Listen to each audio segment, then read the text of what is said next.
Hello, welcome to ma'am की class. और आज मैं आई हूँ आर्थिक शब्दावली फिर से लेकर के। इस वीडियो में मैं और शब्द बताऊंगी आपको अर्थशास्त्र के। पिछले वीडियो का रिस्पांस अच्छा रहा, मुझे बहुत अच्छा लगा कि आप लोग अपने डिमांड को जो किया था आपने, उस पर मैं खरी उतर रही हूँ। तो और आर्थिक शब्दावली ऐसी चीज़ है ना, वो आपके हर एग्ज़ाम में ना आपको बहुत हेल्पफुल होती है, बहुत हेल्प करती है।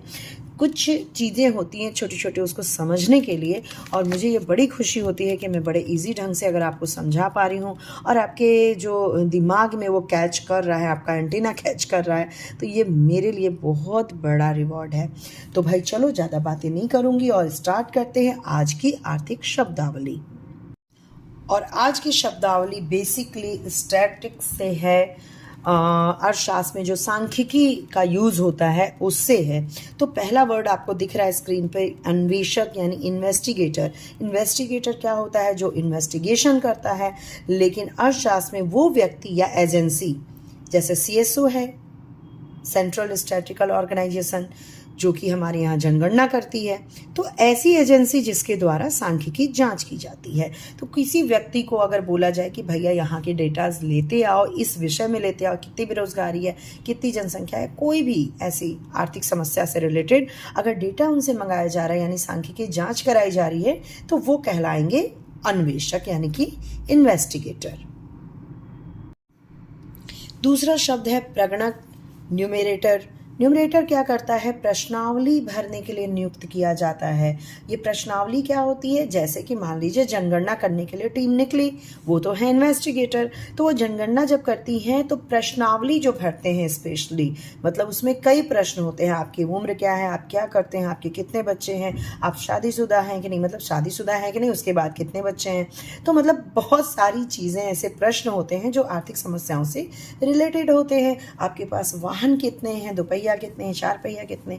कभी आप जनगणना के प्रश्नों को देखोगे तो आपको लगेगा कि वास्तव में प्रश्नावली, तो वो प्रश्नावली बनाई जाती है किसी भी आर्थिक समस्या। तो जो प्रश्नावली भरता है यानी कि जो लोगों की उत्तर और प्रतिक्रिया मिलने के बाद जो प्रश्नावली भरता है वो कौन होता है? प्रगणक होता है, न्यूमरेटर होता है। तीसरा शब्द है प्रतिवादी, रिस्पोंडेंट, मतलब मिस्टर राम।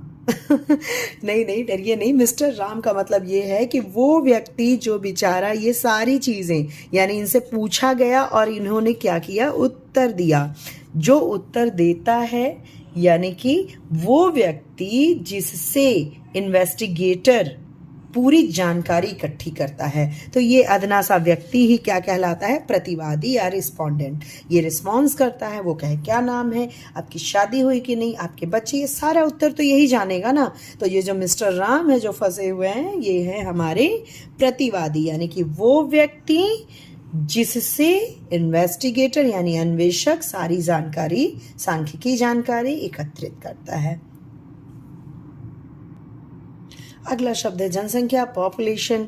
तो भाई अर्थशास्त्र में पॉपुलेशन, मिस्टर राम जैसे इनसे पूछा गया वैसे मिस्टर राम की तरह और भी मिस्टर राम, श्याम, मोहन, ये लोग हैं, यानी वो सारे लोग जिनसे जानकारी इकट्ठी की जा रही है। यानी अन्वेषक या इन्वेस्टिगेटर जिन व्यक्तियों के संबंध में जानकारी एकत्रित करता है उसे हम जनसंख्या कहते हैं।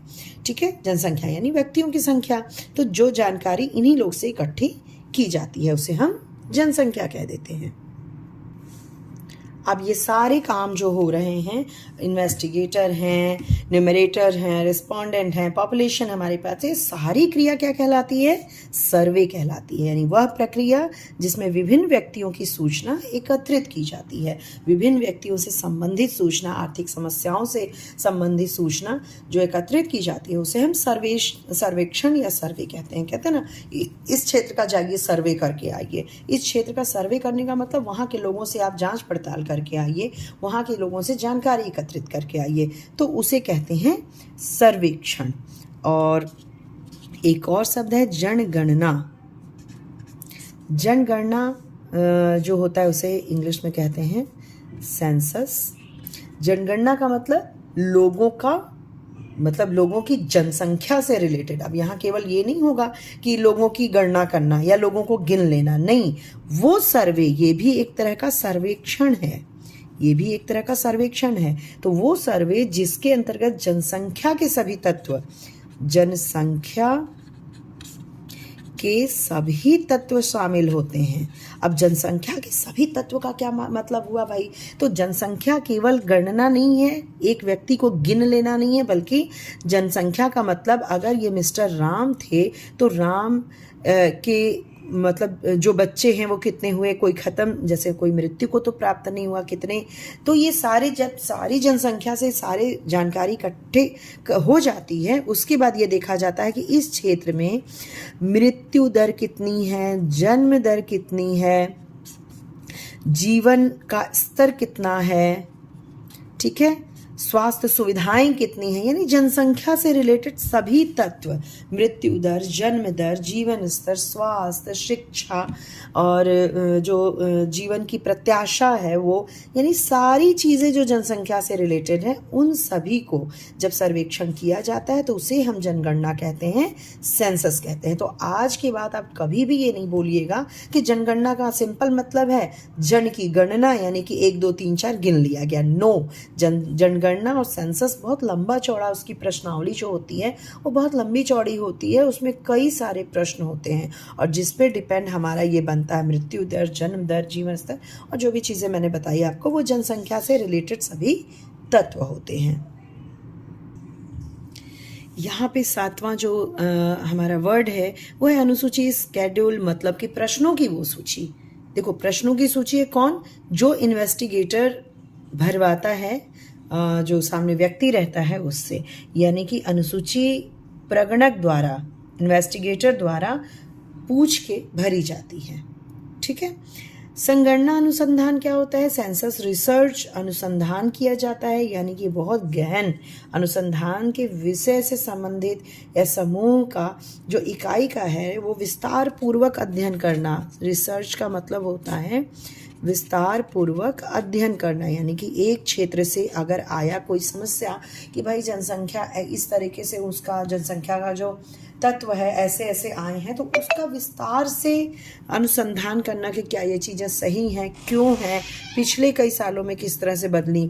संपादन, एडिटिंग, जैसे कि पेपर वाले एडिटर करते हैं वैसे यहाँ भी जो संकलित होते हैं, जो एकत्र डेटाज होते हैं ना, जो डेटा होते हैं उनकी शुद्धता की जांच, क्या ये सही है, गलत तो नहीं है, अशुद्धि कुछ होती है उसको दूर करना, मतलब सही चीज़ आए जनता के सामने या सही चीज़ प्रकाशित हो, ये संपादन एडिटिंग के द्वारा होता है, ठीक है। फिर उसको सरल रूप में सामने लाना, प्रकाशित करना, तो ये कहलाता है संपादन।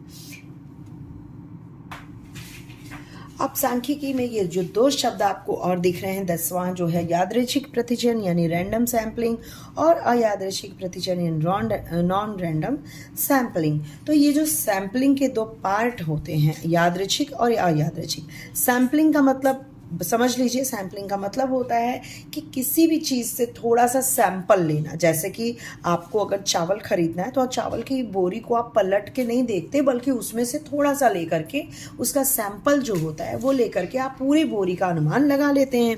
इसी तरह से यादृच्छिक और अयादृच्छिक जो प्रतिचयन होते हैं वो सैम्पलिंग होती है, यानी पूरी जनसंख्या में से थोड़ी जनसंख्या लेके उसकी चीज़ों, उस पूरी जनसंख्या को समझ लेना।